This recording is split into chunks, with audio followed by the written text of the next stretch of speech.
Well, welcome back. We're going to discuss our second president during the 1920s, Calvin Coolidge, because, well, what happens to Warren G. Harding is he has a heart attack and dies. So, what are you going to do? And so, the good thing about Calvin Coolidge is a lot of these things kind of replicate, because he's just essentially going to be Warren G. Harding, just not Warren G. Harding. He's very famous for saying this quote. He's all about big business. The man who builds a factory builds a temple, and the man who works there worships there. The bottom line from this is that American business is going to be booming. And this is going to be Ronald Reagan, president in the 1980s. It's going to be basically his idol, Calvin Coolidge, because the economy is really good during his presidency. As a continuation of Harding's policy, he has a tight federal budget. Nothing's really changed. The new thing that you need to know is the Dawes Plan. Do not confuse this with the Dawes Act that talked about Native Americans and dividing the reservation up and Americanization. This isn't the same thing. The Dawes Act, created by Charles Dawes, is a foreign policy. Basically what happens is England and France owe us about $11 billion. Well, they're getting that money from Germany, that's creating more hostility, and the United States kind of sees that this is going to potentially create some problems. So what we do is a new form of dollar diplomacy. We say, look, Germany, we're going to give you all the money you need, and you just pay England and France, and then they'll pay us. And so this whole cycle is basically England and France owe us money, and Germany owes us money, and they don't owe each other money. So we're kind of the mediator between the two. Unfortunately, whenever Hitler takes power, he's going to stop paying us, and we're going to be like, what's going on? I think we all can figure out what happens after that. Number 4, it's a continuation of the Emergency Court Act. It's the National Origins Act.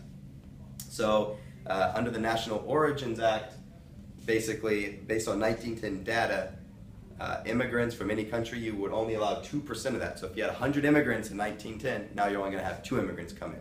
This does not affect lawyers. It does not affect people from Latin America. It really only affects South and Eastern Europe.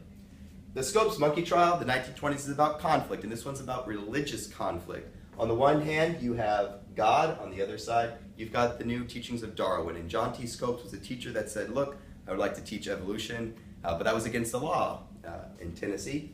And so defending God is going to be William Jennings Bryan, the guy that gave the Cross of Gold speech way back in 1896. Well, now he's going to be defending the Bible, and he's going to be saying, John T. Scopes, you are wrong. The guy defending John T. Scopes is going to be Clarence Darrow. Who wins? Well, William Jennings Bryan wins. It's a close one, but he actually officially wins. And the big takeaway you need to know is not necessarily who wins and who loses, but that Americans are thinking about religion in a new way. Well, what's the role of science versus the Bible? Because it says in the Bible that this happened, but maybe there's an alternative, or maybe there's a compromise. So it's kind of this breaking up of 1920s uniform culture. In terms of the World Court, we say we're going to join it, but then we say, look, we're not going to show up to these meetings, we're not going to form these alliances, and the World Court's like, you are just like that kid in high school that totally didn't show up to the project except for 20 minutes on Sunday. You're not really going to help this thing out. Just go home, United States. You're an idiot. Just go home. You're wasting your time here. In terms of the Kellogg-Briand Act, this sounds awesome on the outside, but if you look underneath, it's kind of a mess. The United States and France agreed to outlaw war, which just sounds awesome, but England and the United States and France, we really haven't gone to war with one another in a very long time. And so what happens is the international kiss, 63 nations join in, like, we don't want war, we don't want war. But they do say that, look, but if we are invaded, then we will fight a war. So it allows for defensive war. So it's like, I'm never going to go to war unless someone breaks into my house. And then, oh yeah, I'm going to go to war.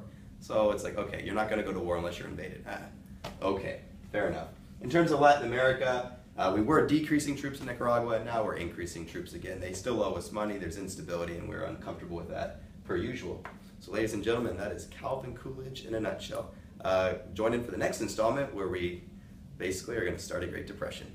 Have a good day.